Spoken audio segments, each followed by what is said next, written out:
미국에서 지난 30여 년 동안 각계 각층 다양한 사람들로부터 사랑과 찬사와 존경을 받으면서 목회를 한 목사님 한 분이 계십니다. 길가에 있는 신문파리 아이로부터 시작해서 지성인이라고 자처하는 학생들, 또 가정주부들, 또 세계적으로 알려진 연예인들, 사업가들, 또 화려한 정치인들, 너나 없이 다 이 목사님의 메시지를 좋아했고 귀를 기울였습니다. 저는 그가 그렇게 많은 사람에게 사랑을 받는 비결이 무엇인가를 직접 들어보기 위해서 그의 교회에서 개최한 세미나에 참석을 해보았습니다. 그 모임에 참석한 목사님들을 이 유명한 주강사가 처음에 자기가 교회를 개척할 때 예배를 보았던 노천 극장으로 인도를 해서 그 앞에다 우리를 앉혀놓고는 그 강단 위에 서서 아주 자랑스럽게 하는 이야기를 제가 지금도 기억하고 있습니다. 그는 거기서 말하기를 자기는 목회 시작하면서 한 가지 크게 깨달은 것이 있는데 그것은 예수님이 세상에 계실 동안 사람들을 보고 한 번도 죄인이라는 말을 사용하지 않았다는 사실이다. 그러므로 나도 내가 목회자로서 설교를 하면서 내 메시지에는 죄인이라는 말을 사용하지 않기로 했다 하는 요지의 내용을 이야기를 했습니다. 제가 그 이야기를 들으면서 이 양반이 많은 사람에게 사랑을 받고 인기를 끄는 이유가 바로 여기에 있었구나 하는 것을 발견했어요. 그러면서 동시에 성경적이 아니다. 예수님도 그렇게 안 하셨다. 저 나름대로 저는 판단을 했습니다. 예수님은 어떤 사람을 똑바로 직시하고 너는 죄인이야 하는 말은 하시지 않았는지 모르지만은 그는 분명히 자기 입장과 자기가 세상에 오신 목적을 밝혔습니다. 나는 의인을 부르러 온 것이 아니고 죄인을 불러 회개시키려 왔노라.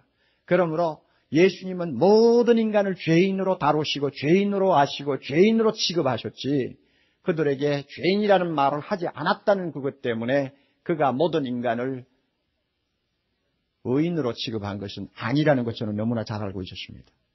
그러므로 죄인이라는 말을 뽑아버리고 사람들이 듣기 좋은 메시지를 전하려고 했던 그 사람이 인기를 끄는 것은 당연하고 사람들의 귀에 아첨하는 말을 통해서 많은 사람이 그의 말에 귀를 기울이게 한 것은 조금도 이상하지 않다고 생각했습니다.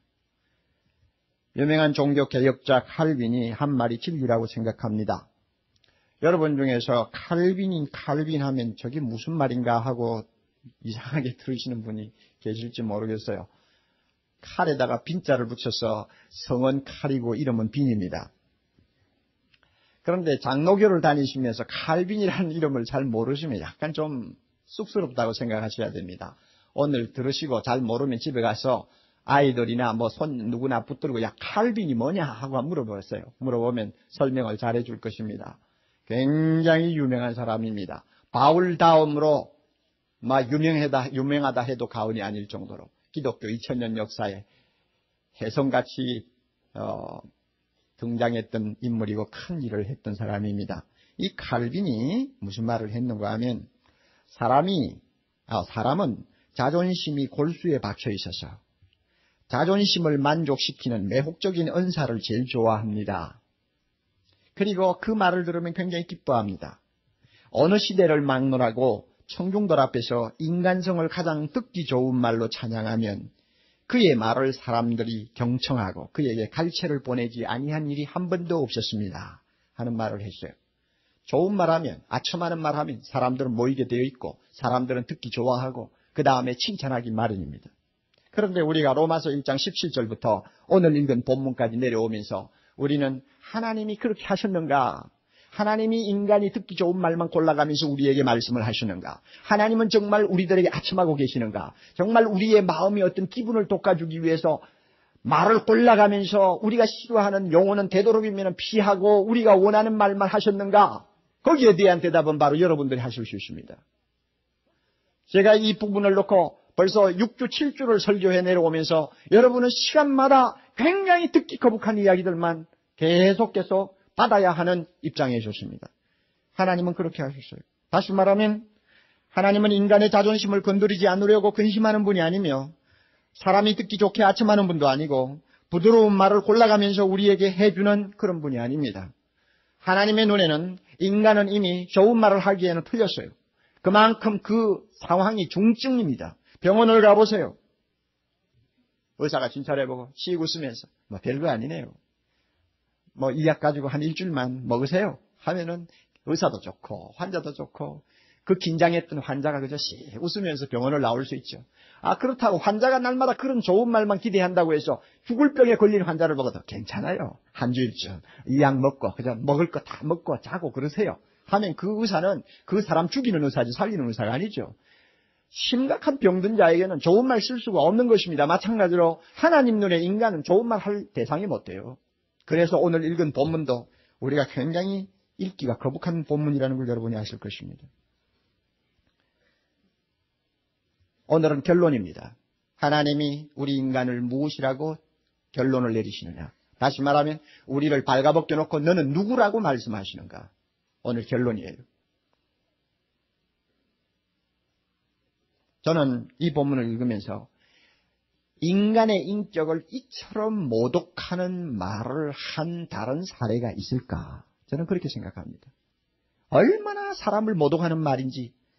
오죽하면은 목구멍은 뭐 같다고요? 세상에 어디 가서 글을 보아도 이런 글이 없어요.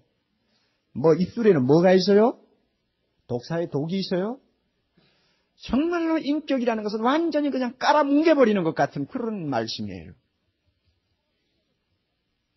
왜 그렇게 하나님이 말씀하지 않으면 안 되는가? 이제 이 사정을 알아야 돼요. 이런 의미에서 거부 반응을 갖지 마시고 여러분들이 이 본문을 좀 주의하셔야 될 것입니다.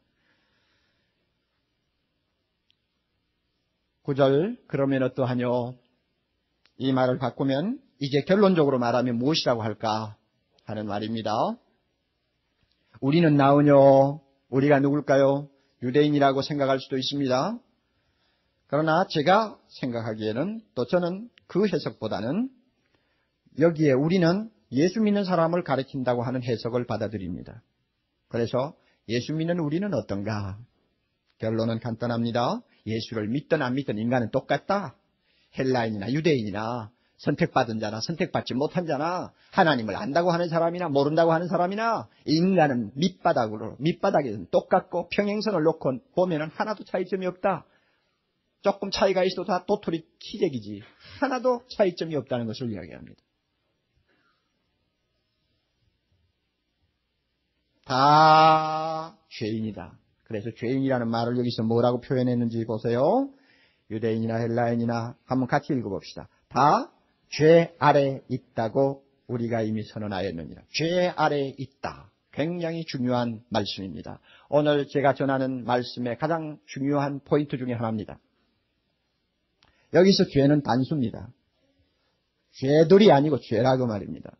로마서에서는 죄라고 하는 단수를 사용할 때와 죄들이라고 하는 복수를 사용할 때와 의미가 좀 다릅니다. 우리나라 성경에는 이게 표가 안 납니다. 우리는 두 개도 한 개로 말을 하고 한 개도 두 개처럼 말을 하고 이 단수 복수가 참 굉장히 애매하지 않습니까? 말 자체가요. 그러나 헬라어와 같이 아주 예민한 언어에서는 단수 복수가 정확합니다. 그렇기 때문에 여기서는 단수요. 죄요. 죄 아래 있다. 그러면 복수로 사용할 때는 죄들이라고 할 때는 우리가 흔히 범하는 악행을 말합니다.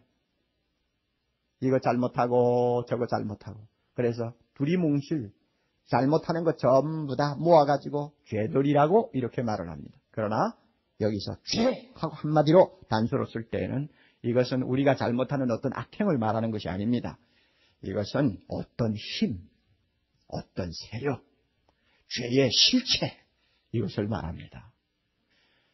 에베소에서는 공중의 권세 잡은 자라고 말을 했습니다.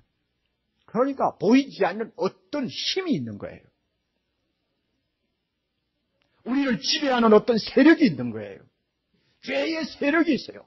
죄의 실체가 있어요. 그것이 마귀라고 할 수도 있고 사탄이라고 할 수도 있고 악령이라고 할 수 있고 어떤 면에서는 우리 부패한 본성에서 나타나는 그 무엇이라고도 말할 수 있습니다. 우리가 알기 어려운, 설명하기 어려운 실체가 배후에 있습니다. 이것이 죄입니다. 죄 아래 있다. 이 아래라는 말은 헬라어 전치사 중에 유명한 전치사입니다. 휘포라고 하는 전치사인데 이 말이 디모데전서 6장 1절에도 나옵니다. 멍에 아래에 있는 종들이라는 말에서 멍에 아래에 있다 할 때 아래라는 단어입니다. 그러면 여러분 멍에 아래에 있다는 뜻이 무엇입니까? 무거운 짐을 지고 아니면 쇠사슬에 묶여 아니면은 무거운 멍에를 지고 평생 종살이하는 모습을 이야기하지 않습니까? 그러면 속박당하고 있다는 말인데 그렇다면 죄 아래에 있다 하는 뜻이 뭐냐? 보이지 않는 어마어마한 죄의 권세를 가진 실체 밑에 내가 묶여가지고 매일 끌려다닌다는 이야기입니다. 그 밑에 종살이한다는 말입니다. 유대인이나 헬라인이나 예수 믿는 사람이나 예수 믿지 않는 사람이나 인간 바탕에서는 이와 같은 죄의 권세 아래 짓밟혀 있었던 존재라는 것을 여기서 이야기합니다. 여러분 인류 역사를 보면 사회 전반에서 독버섯처럼 고개를 쳐드는 범죄를 막아보려고 얼마나 피눈물 나는 노력을 해왔습니까? 왜 경찰의 수가 자꾸 늘어나야 합니까? 왜 지서가 점점 파출소가 많아져야 합니까? 왜 첨단 기계를 도입해서 범죄를 예방해야 합니까? 참 죄가 자꾸 늘어난단 말이에요. 그러나 어느 정도 효과를 거두었느냐고 물으면 우리는 고개를 갸우뚱할 수밖에 없습니다. 조금 효과는 있었지만 경찰이 많아지는 것만큼 비례해서 죄도 많아지고 장비가 발전하는 것만큼 지능범은 점점 더 늘어나고 그래서 이 사회가 갈수록 숨만 막히고 답답해지는 것을 우리가 봅니다. 이게 인류 역사의 발자취입니다. 왜 그러면 죄를 근본적으로 막지 못하느냐? 죄들은 막을 수가 있지만은 보이지 않는 이 죄의 실체는 인간이 몰라요. 그게 왜 어디 있는지 누군지 몰라요.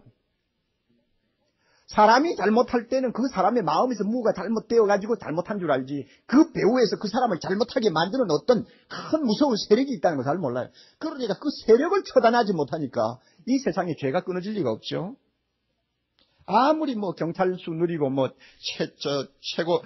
최첨단 장비를 끌어들인다고 해도 안 돼요. 이것은 마치 두통이 나서 열이 펄펄 끓는 사람 머리 위에 얼음 주머니를 얹는 것과 똑같아요. 아무리 얼음 주머니 얹어도 열은 조금 떨어뜨릴지 모르지만 병 그 자체는 고치지 못하는 것과 같이 죄의 이 무서운 세력을 꺾지 않으면 이 세상의 범죄를 막을 수도 없고 없앨 수도 없습니다. 그러므로 죄는 하나의 힘이요 세력입니다. 어느 정도 힘이 센 세력이냐? 로마서 7장 23절 죄의 법 아래로 나를 사로잡아오는 것을 보는도다. 나를 사로잡아오는 것을 보는도다. 원하든 원하지 않든 나를 숨도 못 쉬게 꽉 쥐고는 제 마음대로 끌어가는 이 무서운 죄의 세력이 우리 배후에 있어. 우리는 그 아래 지금 속박당하고 있다는 사실을 우리는 알아야 합니다. 그러므로 인간은 이 무서운 죄의 굴레를 벗지 못합니다. 그 죄는 내 몸을, 내 인간관계를, 내 사회생활을, 심지어 나의 잠재의식까지를 지배하면서 파괴하고 있습니다. 존 헨리 조웨시라고 하는 신학자는 이 무서운 죄의 세력 밑에서 인간이 얼마나 철저하게 파괴되고 있는가를 아주 웅변적으로 명쾌하게 표현을 한 것이 있습니다. 죄는 파괴적인 존재이다. 모든 선한 힘은 죄의 파괴적인 힘에 의해 위축되고 시들어버린다. 모든 영적인 섬세함은 죄의 저주스러운 접촉에 의해 상처를 입는다. 죄는 시각을 손상시켜 맹목적으로 일하도록 만든다.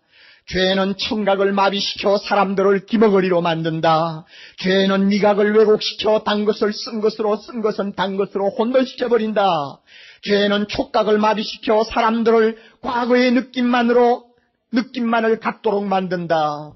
죄는 영적인 모든 좋은 감각을 막아버리고 질식시킨다. 우리는 죄에 의해서 무감각해지고 둔감해지며 우리가 반응하는 범위는 축소되어 버린다. 죄는 무감각을 만들어낸다. 그것은 영혼을 짓밟음으로 우리로 하여금 고통을 고통으로 느끼지 못하게 만들어버린다. 이것이 죄입니다. 죄의 세력이요. 이와 같은 잔혹한 죄의 발밑에 짓밟히는 인간이 얼마나 처절하고 악하냐. 바울은 10절부터 18절까지 구약 성경에 있는 내용을 요약해가지고 정리해서 놓았습니다.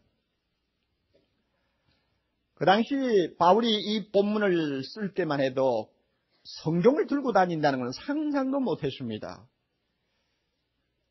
양피지에다가 가죽에다가 굵직굵직하게 글을 써가지고 둘둘둘둘 말아놓은 것이 책이니까 그 당시에 만약에 시편을 들고 다니라고 아마 찌개로 치고 다녀야 될 거예요. 그 큰 분량을 다 가지고 다니려면. 그러니까 성경을 가지고 다닐 수도 없었고 또 요즘처럼 이렇게 편리하게 장과 절이 나누어져서 몇 장 몇 절 하면 다 찾을 수 있도록 되어 있느냐? 안 돼 있어요. 장절도 구분이 안 돼 있어요. 그러니까 뭐 시편 중에 어느 본문 하나 찾으려면 처음부터 마지막까지 줄줄이 읽어 내려가면서 뽑아내야 돼요. 얼마나 번거로운지 모릅니다. 그러니까 바울이 여기에 기록한 이 말씀들, 구약에서 인용한 이 말씀들은 책을 들고 다니면서 본 것이 아니고 성령의 감동으로 자기가 읽었던 하나님의 말씀에서 기억나는 대로 전부 모아서 구슬깨기를 한 것입니다. 그러니까 얼마나 비상한 기억력을 가져야 되는지 여러분이 아실 거예요. 성경 기록하는 저자들은 비상한 기억력을 가졌습니다. 이게 성령의 영감이었습니다. 그래서 구슬깨기를 한 거예요. 주로 시편과 이사야에서 인용했는데 시편 14장 1절, 3절, 5장 9절, 140장 3절, 10장 7절, 그 다음에 이사야 59장 7절로 8절, 시편 36장 1절 이와 같은 여러 곳에서 뽑아가지고 놓은 것이 10절부터 18절까지의 내용입니다. 그러니까 구약 성경이 말씀하는 인간의 처참한 모습이라고 보시면 됩니다. 이 본문을 우리는 세 마디로 요약할 수 있습니다. 외워놓으십시오. 인간은 아주 무능하다. 그 다음에 아주 부패했다. 그 다음에 아주 절망이다. 이 세 가지로 여러분이 요약하십시오. 첫째 뭐라고요? 아주 무능하다. 그 다음에 아주 부패했다. 그 다음에 셋째는 아주 절망이다. 우선 먼저 무능하다는 것을 봅시다. 12절 13절입니다. 11절부터 13절입니다. 의인은 없나니 하나도 없으며 자, 깨닫는 자도 없고 어느 정도 무능한가 아십니까? 깨닫지도 못해. 무엇을 깨닫지 못할까? 너무 많지. 그 가운데서 한 가지 예를 든다면 우리가 죄 문제를 다루니까 자기가 죄인이라는 것도 깨닫지도 못하는 멍청이야. 자기가 누구인가를 바로 보지도 못하는 멍청이야. 그만큼 어두워요. 깨닫는 자도 없고 하나님을 찾는 자도 없어요. 막연히 신의식을 갖지 않았다는 말이 아닙니다. 막연히 신이 있겠지 하는 생각은 다 가지고 있어요. 그러면 여기서 하나님을 찾는 자가 없다는 말은 무슨 뜻이냐? 신명기 4장 29절에 하나님께서 말씀하셨어요. 너희가 나를 찾으려면 마음을 다하고 성품을 다하라고 그랬어요. 그러나 마음을 다하고 성품을 다해서 하나님 찾아오는 자가 있느냐? 로마서 1장에 이미 우리가 본 바와 같이 하나님을 영화롭게 하고 그를 경배하기 위해서 하나님 앞에 자진해서 나와서 무릎을 꿇는 자가 있느냐? 아무도 없다 그 말이에요. 아무도 없어. 누가 있어요? 과거에 누가 있었어요? 그만큼 무능하다 그 말입니다. 다 치우쳐 한 가지로 무익하게 되었다. 무익하게 되었다는 말은 우유가 쉬어서 먹지 못한다는 말입니다. 신우유 여러분이 마십니까? 못 마시죠? 우유가 쉬듯이 못 쓰게 됐어. 우리 본능이 못 쓰게 되어가지고 우리의 지정의가 제 기능을 발휘하지 못해. 그리고 우리의 영혼이 제구실을 제대로 못해. 그러니까 무능할 수밖에 없죠. 선을 행하는 자가 없도다.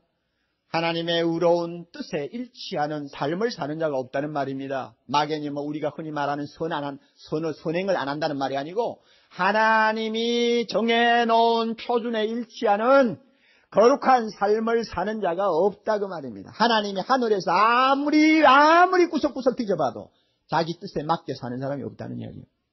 그러니까 뭡니까? 한마디로 인간은 철저하게 무능하다는 말입니다. 이와 같이 무능해지니까 사람은 생각 자체부터 혼란이 일어나고 맙니다. 해야 할 일은 생각도 못하고 해서는 안 될 일에는 천재성을 보일 정도로 비정상입니다. 하나님이 권하는 선을 행할 힘이 없죠. 그러므로 자기를 죄에서 건질 힘도 없죠. 어두움을 사랑할 수는 있지만은 빛으로 나올 수 있는 능력이 없죠. 하나님께 나아갈 자유는 있을지 모르지만 하나님을 찾을 능력이 없죠. 마치 무엇과 같으냐? 쭉지 부러진 새와 같습니다. 쭉지 부러진 새는 날 자유는 있어요. 날고 싶은 자유는 있어요. 날겠다는 생각은 있어요. 얼마든지 날 수 있어요. 그러나 못 날아요. 쭉지가 부러졌으니까. 무능한 인간은 바로 이와 같습니다. 저와 여러분이 다 그랬다 그 말입니다. 오늘 이 교회 밖에 사는, 예수 모르고 사는 사람이 다 그렇다 그 말입니다. 무능해요. 자기가 원하는 일에는 할 수 있을지 모르지만 하나님이 원하는 일에는 손가락 하나 까딱할 수 없는 무능자입니다. 두 번째로 아주 부패했다고 제가 말씀드렸습니다. 13절부터 15절. 여러분 이 본문 또 한번 읽을까요? 목구멍에서 막 그냥 썩는 냄새가 나는 것 같지 않아요? 자, 읽읍시다. 하나님의 말씀이니까 읽어야지. 아무리 뭐 구역질이 나도 읽어야지. 자, 큰 소리로 한번 읽어봅시다. 저희라고 하지 말고 나의라고 했죠. 나의 목구멍은 열린 무덤이요. 그 혀로는 속임을 베풀고 그 입술에는 독사의 독이 있고 그 입에는 저주와 악독이 가득하고 그 발은 피 흘리는 데 빠르다. 목구멍, 혀, 입술, 입은 마음을 통하는 통로로 생각했습니다. 옛날 사람들은 이 마음이요 가슴에 있다고 생각했어요. 그러니까 여기서부터 목에서부터 입까지 이것은 마음으로 통하는 통로라. 그러면 여기서 열린 무덤 하는 것은 무엇이 무덤이라는 뜻입니까? 마음이 무덤이라는 뜻이요. 우리나라 무덤을 가지고는 이 본문을 이해하지 못합니다. 유대나라 무덤은 여러분이 상식적으로 잘 아시는 바와 같이 열린 무덤이 되기 참 쉽습니다. 우리는 땅을 파고 시신을 묻어버리고 덮어버리면 끝나지만, 그래서 뭐 늑대 같은 것이 와서 여우 같은 것이 와서 파헤치지 않는 이상은 어지간해서 안에 있는 더러운 것이 노출이 되지 않습니다. 그러나 유대나라 무덤은 여기에 뚫려있는 이런 굴처럼 말이죠. 굴은 아니지만요. 다 벽에 이 아궁이처럼 말이죠. 이렇게 뚫어가지고는 그 안에다가 시체를 차곡차곡 놓을 수 있는 계단을 만들고 그 위에다가 할아버지부터 그 아들, 손자, 며느리 다 들어갑니다. 그러니까 시체 넣을 때만 앞에 막아놓은 큰 돌을 장정들이 와서 굴러내고 시체 넣고는 다시 닫아버립니다. 그러니까 그 돌이 지진이 난다든지 아니면은 어떤 도굴자들이 일부러 그 돌을 밀어내버리면은 고약한 냄새가 나는 아주 그 앞을 지나가기 어려운 그런 그 처소가 되어버립니다. 그러니까 유대나라에서는 흔해 빠진 이야기인데, 여러분 우리의 마음이 꼭 그와 같다 그 말입니다. 악취가 나서 도무지 그 앞을 지나갈 수 없는 무덤과 같은 마음이 바로 우리 안에 있다는 이야기입니다. 그래서 에레미야 17장 9절에 만물보다 거짓되고 심히 썩고 부패한 것 마음이라고 그랬고, 예수님도 마태복음 12장 34절 독사의 자식들아 너희는 악하니 어떻게 선한 말을 할 수 있느냐. 이런 마음에 가득한 것을 입으로 말함이라. 마음에 가득한 것 내놓고 다 내놓아봐야 썩는 송량는 썩는 냄새밖에 없다 그 말입니다. 그만큼 악한 것밖에 나오지 않는다는 말입니다. 우리 부인들은 아침에 일어나면 세수하고 화장하고 그 다음에 거울 앞에 앉아서 아주 신경쓰며 하는 것이 이것을 아름답게 꾸미는 것입니다. 그런데 여러분이 꾸미는 건 좋지만 꾸미면서 그러세요. 아무리 꾸며봐도 이 속에서 나오는 것은 못 막아. 이 부패한 마음에서 나오는 더러운 말은 막을 수 없고, 여기서 나오는 사람을 죽이는 더러운 독사와 같은 저주는 막을 수가 없고, 욕짓거리 막을 수가 없고, 막을 수가 없어. 그리고 인간의 이와 같은 마음의 부패는 말만 더럽게 만든 것이 아니고 행동도 더럽게 만들었다고 했습니다. 그 발은 피 흘리는 데까지 간다고 했어요. 전인격이 마치 홍수를 만난 듯이 머리로부터 발끝까지 죄로 인해서 더러워지지 아니한 부분이 없다는 말입니다. 이 피 흘리는 데 하는 말은 꼭 살인만을 이야기한다고 생각하면 안 됩니다. 이웃을 향해서 해를 끼치는 모든 언동을 가르칩니다. 그래서 어떤 신학자는 인간의 본성이 죄로 인하여 부패한 결과 사람 사이가 전부 적대 관계로 바뀌어버렸다고 말을 했습니다. 그건 옳은 말이에요. 그래서 너와 나의 관계는 항상 살벌한 관계입니다. 언제든지 피를 흘릴 수 있는 관계예요. 성경 창세기부터 쭉 보세요. 아버지, 아들 사이에 칼을 빼들고 피 흘리는 장면들이 여러 군데 나오죠. 친한 친구가 하루아침에 등을 돌리고는 죽이기 위해서 쫓아다니고 쫓겨다니는 장면들을 우리는 보죠. 하나님의 말씀은 굉장히 진실하고 솔직합니다. 인간의 더러운 추악한 면을 숨기려고 보자기를 씌우지 않아요. 있는 그대로 드러내요. 얼마나 피 흘리는데 인간이 빠른지 모릅니다. 그래서 주로 인간이 이와 같이 피 흘리는 관계로 바뀌어 버렸는데 그 가운데 내용은 주로 세 가지로 요약할 수 있습니다. 인간은 경쟁 관계에 놓였다. 인간의 마음이 죄로 인하여 부패하자 경쟁 관계에 놓였어. 자기중심이고 자기 이익만을 추구하게 되기 때문에 다른 사람과 갈등이 불가피하게 됩니다. 한 사람이 이기면 다른 사람은 어떻게 되나요? 어떻게 되나요? 집니다. 지는 사람은 언젠가 기회만 있으면 복수를 하려고 은근히 노립니다. 그래서 이긴 사람은 항상 불안합니다. 성공한 사람은 언젠가 다른 사람이 자기를 따라잡지 아니할까, 잃어버린 것을 찾으려고 덤벼들지 아니할까 하고 늘 염려합니다. 그러므로 진정 경쟁에서는 승자라는 것이 있을 수가 없습니다. 인간의 경쟁이 가장 극단적으로 대규모적으로 발전하면 전쟁이 일어납니다. 이것이 인간이 부패해서 죄로 인해서 마음이 썩어서 나타나는 결과입니다. 말만 썩은 것이 아니요 행동까지도 썩어서 이웃을 해치지 아니하면 안 되는 무서운 살인자와 같은 존재가 되었다는 말입니다. 경쟁관계에 빠진 것만 아니고 또 하나, 다른 사람을 이해할 능력을 잃어버렸습니다. 개인적인 자기 욕심만 챙기니까 다른 사람의 관심을 둘 틈이 없습니다. 그런 다른 사람이 보는 관점을 자기가 가지지를 못해요. 항상 자기 관점을 가지고 모든 것을 판단해버려요. 또 뿐만 아니라 부패한 마음은 사랑할 능력도 빼앗아가 버렸습니다. 죄는 사랑을 무능력하게 만들었습니다. 그래서 모든 사람이 자기의 경쟁자요, 위협자요, 자기를 해칠 수 있는 사람이라는 전제 아래서 의심하고 갈등하고 적대시합니다. 이것이 너와 나와의 관계입니다. 죄가 우리에게 가져다 준 무서운 마음의 부패의 결과입니다. 그러므로 그 말이 피 흘리는데 빠른지라 하는 것은 죄로 부패한 인간의 행동 성향이요 이웃을 향한 인간의 태도라는 것을 우리가 알아야 합니다. 세 번째로 아주 절망이라고 그랬습니다. 16절이에요. 파멸과 고생이 그 길에 있어 평강의 길을 알지 못하였고 저희 눈앞에 하나님을 두려워함이 없느니라. 얼마나 절망입니까? 여러분, 자기가 가는 자기가 걸어가는 길에 죽음이 기다리고 있다는 것을 모르고 정신없이 달려가는 모습을 한번 상상해 보세요. 얼마나 절망입니까? 예? 내가 70년 살고 나면은 그 다음에 무엇이 기다리고 있다는 것을 모르고 인생을 희적거리고 살고 있으니 얼마나 절망입니까? 사람이 한 번 죽는 것은 정한이 있지요. 그 후에는 무엇이 따르리니? 무엇이 있으리니? 심판이 있다고 기다리면 분명히 하나님이 선언했는데 자기의 죄값을 지불해야 될 무서운 심판이 기다리고 있어. 그러므로 그 인생의 길은 평강이 있는 길이 아니야. 죽음이 기다리는 길이요. 파멸과 고생이 도사리고 있는 길인데도 그 길이 그만큼 위험한 줄을 모르고 달려가고 있으니 이만큼 절망스러운 존재가 천하에 어디 있느냐 말입니다. 게다가 아나 무인이야. 하나님 두려워하는 마음이 전혀 없어. 두려워해야 할 자를 두려워하지 아니하는 것만큼 절망적인 사람이 없습니다.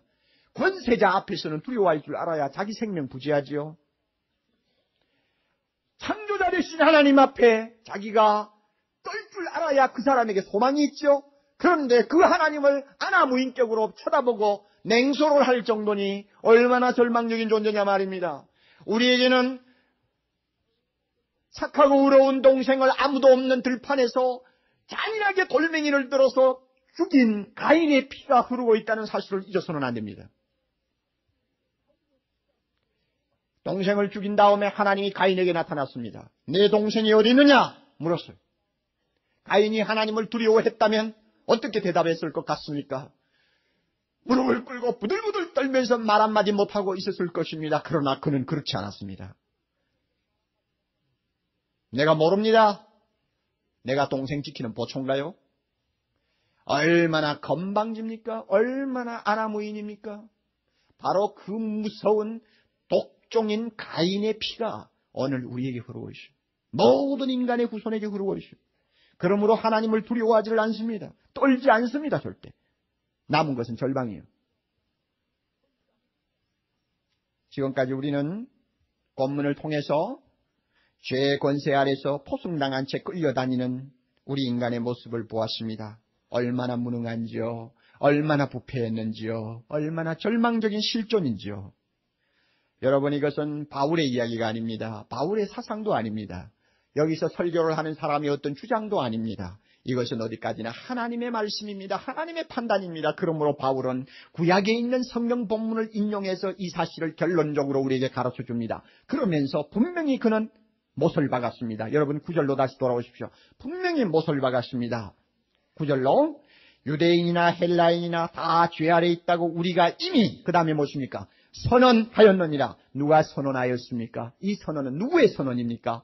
하나님의 말씀을 통한 하나님의 선언입니다. 아무도 예외가 없다는 이야기입니다. 사람의 말로 듣지 마십시오. 그런데 사랑하는 형제자매 여러분, 저나 여러분이나 예수를 참 바로 믿고 올바른 믿음을 갖기를 원하려면 제일 첫 번 단계에 통과를 해야 합니다. 이 첫 번 단계가 뭐냐 하면 내 자신을 바로 아는 것입니다. 내가 누구냐에 대한 성경의 가르침을 그대로 받아들이는 것입니다. 다시 칼빈의 말을 인용합니다. 우리 자신을 바로 알면 우리는 자기 자신을 믿지 않게 된다 그랬습니다. 자기를 포기할 정도로 자기 자신을 정확하게 아는 것, 이것이 예수 앞으로 나오는 데 있어서 필수 요건이요, 믿음을 바로 갖기 위한 절대 요건이요, 우리가 믿음 생활을 하기 위한 불가분의 요소입니다. 그런데 제가 목회를 하면서 경험적으로 보아 아는 일입니다만, 사람이 제일 받아들이기 어려워하는 부분이 뭐냐면 자기가 죄인이라는 것을 인정하는 것입니다. 어떻게 그렇게 힘든지 몰라요. 바리새 교인들이 그랬습니다. 평생 자기가 죄인인 줄 모르고 살다가 죽은 자들이요, 자기가 소경인 줄 모르고 영적으로 눈이 감긴 자들인 줄 모르고 예수님으로부터 지적을 받았는데도 전혀 그것을 깨닫지 못하고 있다가 망한 사람들이 바리새 교인들입니다. 우리도 그렇지 않을까? 어거스틴이 이런 말을 했어요. 세상에는 두 가지 종류의 죄인이 있는데, 하나는 내가 죄인이라고 하는 죄인이 있고 내가 의인이라고 하는 죄인이 있다고 했습니다. 묘한 말입니다만 사실이요. 그러나 자기가 죄인이라고 하든 자기가 의인이라고 하든 입으로 죄인 하는 말 신용 못합니다. 인간의 중심 깊은 곳에서 눈물이 펑펑 쏟아지도록 피눈물이 나도록 하나님 앞에 죄인이라고 하는 것을 깨닫는 자리에 가려면 굉장히 어렵습니다. 그 길은 굉장히 험노합니다. 그래서 교회를 10년을 다녀도 믿음이 안 자라는 것 같아요. 여러분 자신을 한번 돌이켜 보시기 바랍니다. 재판을 하다 보면 판사들이 그래요. 때때로 선고 공판을 할 때 밑에 있는 피고들이 그런데요, 죽을 죄를 지었습니다 하고 막 그냥 사정을 한대요. 그러면은 판사가 그 사람을 내려다보고 죽을 죄가 되는 것은 아니니까 안심하십시오. 그러나 교도소에 들어가서 몇 개월 살아야 되겠어. 이렇게 하면 그때부터는 죽을 죄인입니다 하는 말은 싹 없어지고, 내가 언제 그렇게 악한 일을 했느냐는 식으로 실망하고 불평하고 막 울고 그런대요. 그러니까 입으로는 죄인 하지만은 마음으로는 자기가 죄인이라는 걸 못 깨닫는 거예요. 이게 인간입니다. 여러분 집사는 될 수 있어요. 세례는 받을 수 있고요. 아빠 왜 식사할 때 눈 감고 기도 안 해? 하면 눈 감고 기도할 수 있어요. 주일 되면은 여러분이 습관적으로 성경 찬송 끼고 이 자리에 나올 수 있어요. 그러나 내가 정말 죄인이다 하는 것을 뼈저리게 느끼고 하나님 앞에 부들부들 떨 정도로 깊이 자기 자신을 인식하고 아는 자리에 이르는 것은 은혜 안 받으면 안 됩니다. 불행하게도 사랑의 교회 안에 지금까지 신앙생활을 하시면서도 내가 그 정도로 죄인인가 하는 데 대해서 회의를 갖고 계시는 분이 꽤 많을 거예요. 여러분이 그와 같은 자세를 가지고는 믿음이 안 자랍니다. 교회를 아무리 다니셔도 십자가의 사랑이 내 마음에 와 닿지를 않습니다. 나라는 자존심이 아직도 남아있나요? 나에게 선을 행할 수 있는 가능성이 있다고 아직도 자부합니까? 조금만 더 노력하면 선해진다고 또 믿고 있습니까? 진화론을 여러분이 믿습니까? 여러분 믿음이 좋아지기는 틀렸어요. 예수님 만나기도 틀렸고요. 그러므로 우리는 어디까지 가야 되느냐? 의로우려고 하는 노력까지도 포기하는 자리까지 가야 합니다. 선하려고 하는 것까지 죄라는 것을 인식하는 자리에 가야 합니다. 의로우려고 하면 할수록 더 비참해지는 자기 자신을 보는 자리까지 가야 합니다. 그래서 우리에게 소망이 있다면 한 가지밖에 없어요. 우리에게 소망이 있다면, 인간에게 소망이 있다면 하나밖에 없어요. 그것은 철저하게 나 자신에 대해서 절망하는 것입니다. 나에게 대해서 철저하게 하나님 말씀을 통해 절망할 때 비로소 하나님의 구원의 손이 나에게 임합니다. 믿습니까, 여러분? 이게 필수 요건이요. 상식적으로 우리가 익사 직전에 있는 사람을 끌어내기 위해서 그를 안전하게 살리려고 하면 기다려야 됩니다. 아직도 힘이 남아 있어가지고 막 발악을 하고 소리를 지르고 껌뻑 내려갔다가 올라와서는 퍽퍽 하면서 나 살려라 하고 막 이렇게 휘젓는 사람, 옆에 갔다가는 북 뚫렸다가는 같이 죽습니다. 자기에게 힘이 있다고 생각하는 익사자는 못 건져요. 발악을 하는 익사자 못 건져요. 그러니까 기술자들은 들어가서 어떻게 합니까? 구제대원들은 뭘 가지고 머리를 쳐서 아예 실신을 시키고는 끌고 나오잖아요. 완전히 죽어버려야 끌고 나와요. 자기 힘이 싹 빠져야 끌고 나와요. 하나님도 마찬가지죠. 인간을 보실 때 나는 그래도 선하다. 내가 뭐 잘못했나? 내가 지금까지 뭐 양심을 어겼나? 양심 어겼으면 누가 아나? 알긴 아나? 조금 어겼으면 더 어때? 꼭 우리는 뭐가 같으냐 하면은 빨간 신호등이 있는데 정신이 없이 엉뚱한 생각하다가 휙 지나가 버립니다. 간이 내려앉죠? 그 다음에 누구를 찾습니까? 두리번거리면서. 누구 찾아요? 누구 찾나요? 내가 그랬으니까 묻는 말이에요. 누구 찾아요? 경찰관 찾는단 말이야. 있나 없나. 경찰관이 없으면 얼마나 그 마음이 평안해지고 고요해지는지요. 그리고는 그 다음에 깜빡 잊어버려요. 몰라요? 다 잊어버려요. 그리고는 자기가 잘못했다고 절대 생각 안 합니다. 여러분, 오늘 인간들이 자기가 뭐 잘못해도 둘러보니까 뭐 내 잘못한 거 아무도 바라본 사람도 없고, 그러니까 항상 나는 선하다요. 선하다요. 이 정도면 내 같은 사람만 이 한국에 100만 명만 있어봐라. 이 나라 꼴이 이렇게 되나. 스스로 은근히 자랑합니다. 그러면서 교회 다녀. 교회는 왜 다니느냐? 왜 다니느냐? 다님으로써 그만큼 자기가 더 선해진다고 생각하니까 다니는 거야. 믿지야 못 년이니까. 자, 이런 식으로 여러분 나가면요. 하나님도 못 구합니다. 건지지 못해요. 못 건져요. 철저하게 자기에 대해서 절망하는 자리까지 가야 비로소 십자가가 눈에 들어오고 나를 위해 죽으신 주님이 내 눈에 비치고 하나님의 사랑이 내 마음에 와서 뜨겁게 닿습니다. 주여, 나는 죄인이로소이다. 나를 구원해 주옵소서. 이럴 때 내가 사는 거예요. 70년대 인기 가수가 하나 있었죠. 저는 가수에 대해서는 무지한 사람입니다. 그를 보고 그저 이야기하는 거예요. 제가 그 가곡을 유행가를 좋아한다고 생각하지 마세요. 그 당시 히트곡을 부른 그 내용이 너 겨울나이 바보처럼 살았군요. 이종용 씨가 부른 건데, 이 사람이 대마초 사건에 걸려가지고 감옥에 들어갔다고 합니다. 그래서 한 3개월 영창을 살았는데, 그 영창에 들어가 있을 동안에 한방에 있는 사형수에게 전도를 받았어요. 사형수가 전도한다. 그 참 특이한 일 아닙니까? 간절하게 전도하니까 이 양반이 충격을 받아가지고 예수를 믿겠다고 고백을 했습니다. 그러니까 사형수가 하는 말이 당신은 곧 나가게 되겠죠. 나가면 내가 세상에서 예수 믿고 해야 할 일을 못다 한 것. 나는 이제 죽을 몸이니까 당신이 나가서 내 목까지 합해서 해주시오. 그런데 이 가수가 무슨 말을 했느냐 하면 내가 영창에 대마초 사건으로 들어가 있을 때만 해도 내가 아주 착한 사람으로 생각했습니다. 자기같이 선한 사람이 없다고 생각했다. 그러나 사형수 앞에서 예수에 대해서 이야기를 들으면서 자기가 얼마나 추악한 죄인임을 알게 됐다고 그랬습니다. 그렇게 자기에 대해서 절망하는 자리에 떨어지니까 비로소 하나님이 그를 구했어요. 그래서 그를 대마초에서 건졌어요. 그래서 그가 나중에는 신학을 하고 지금은 미국 가서 목회하고 있어요. 여러분, 왜 사형수가 판사보다 구원받기 쉬운지 압니까? 사형수는 자기에게 대해 절망한 사람입니다.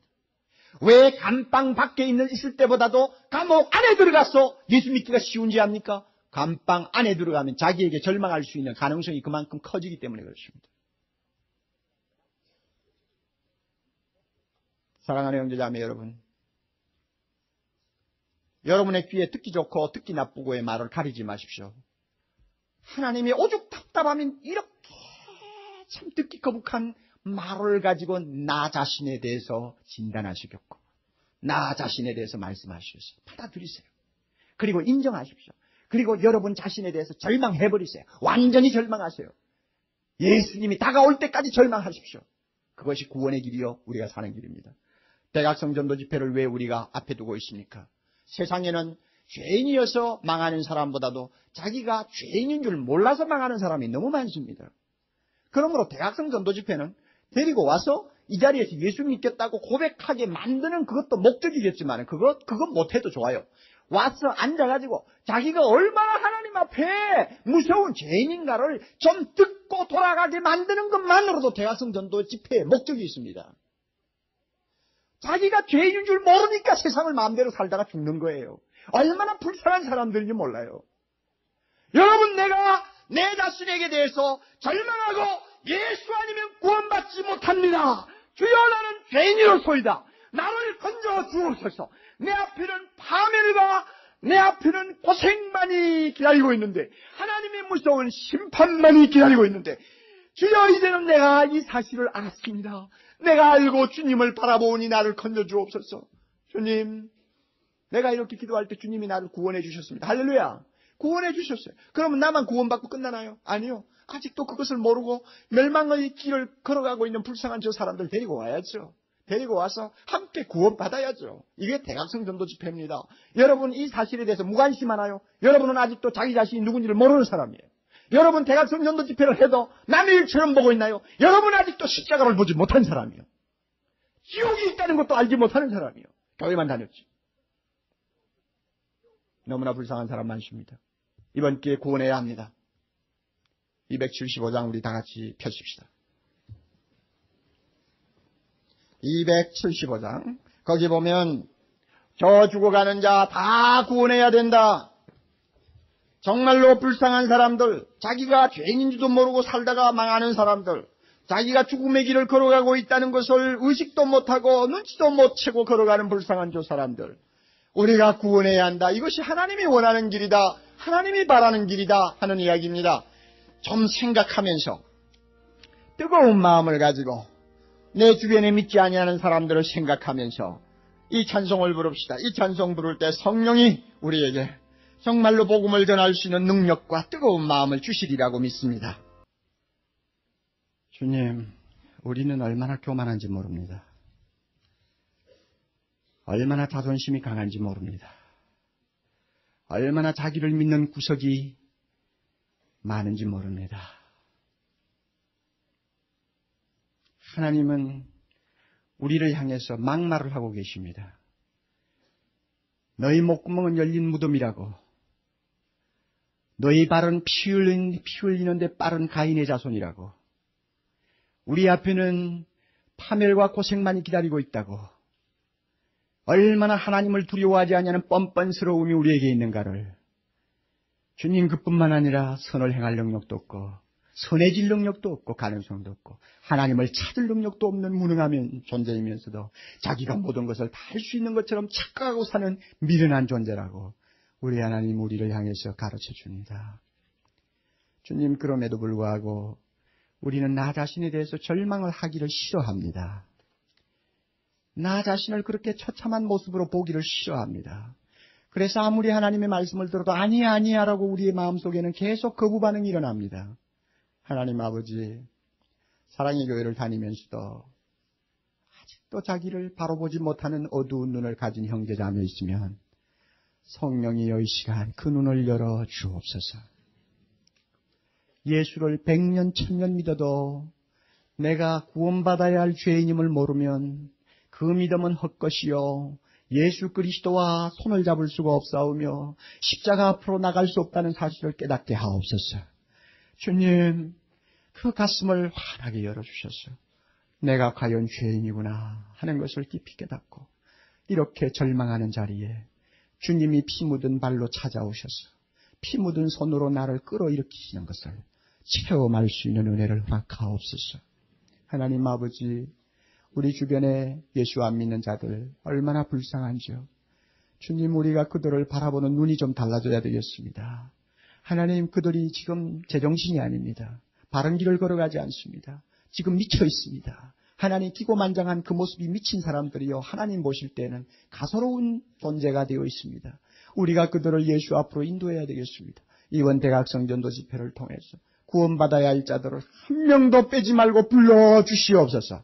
사방의 문을 활짝 열어놓으시고 마귀의 모든 장난과 마귀의 모든 방해를 전부 다 일소시켜 주시고 하나님 아버지, 나올 자는 한 사람도 빠짐없이 다 나와서 복음을 듣고 하나님 앞에 죄인이라고 고백하며 주님을 바라보는 놀라운 역사가 이번 대각성전도 집회를 통해서 시간마다 일어날 수 있도록 복을 주시옵소서.